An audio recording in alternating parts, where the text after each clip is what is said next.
बच्चों, कई हफ्तों से मैंने आपको इंग्लिश की बहुत सारी अच्छी और रोचक कहानियाँ सुनाई हैं।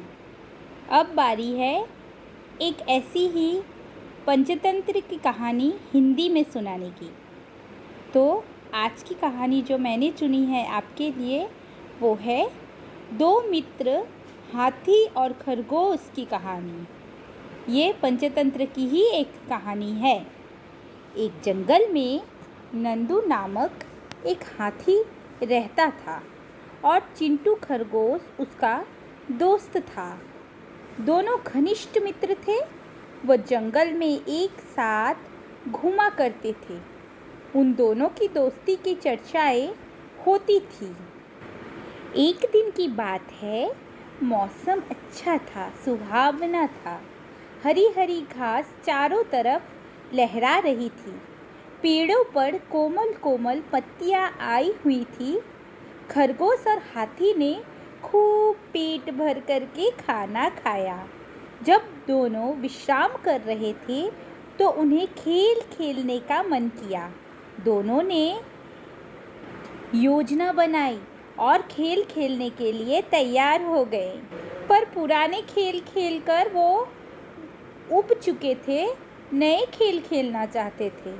इस पर नंदू ने बोला, हम ऐसा खेल खेलेंगे जो पुराने खेल से अच्छा होगा। वह खेल ऐसा होगा, पहले मैं बैठ जाऊंगा और तुम मेरे ऊपर से उछल कर दूसरी पार कूदोगे। फिर तुम बैठोगे, मैं तुम्हारे ऊपर से कूदकर दूसरी तरफ निकलूंगा। मगर इस खेल में एक दूसरे को स्पर्श नहीं होना है। बिना स्पर्श किए दूसरी तरफ कूदना होगा। चिंटू खरगोश डर रहा था, किंतु मित्र का मन था, इसलिए वो खेलने को राजी हो गया।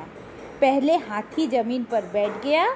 खरगोश दौड़ कर आया और हाथी के ऊपर से कूदकर दूसरी तरफ बिना स्पर्श किए कूद गया। अब हाथी की बारी थी। खरगोश नीचे बैठा मगर डर के मारे यह सोच रहा था कि कहीं मेरे ऊपर कूद गया तो मेरा तो कचूमर निकल जाएगा, मेरे तो प्राण निकल जाएंगे। इस पर हाथी दौड़ता हुआ आया। हाथी के दौड़ने से दाएं बाएं लगे नारियल के पेड़ हिलने लगे और ऊपर से नारियल टूटकर दोनों पर गिरे।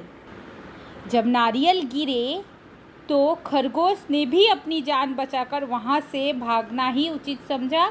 हाथी को तो कुछ समझ ही नहीं आया, वह वहाँ से भाग गया।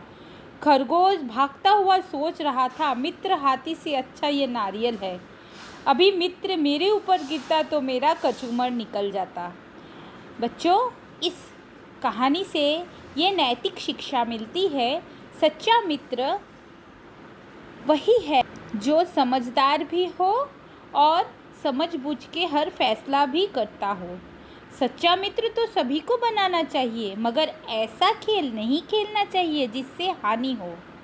सो moral of this Panchatantra story is, do not play or get involved in those activities which will lead you to destruction.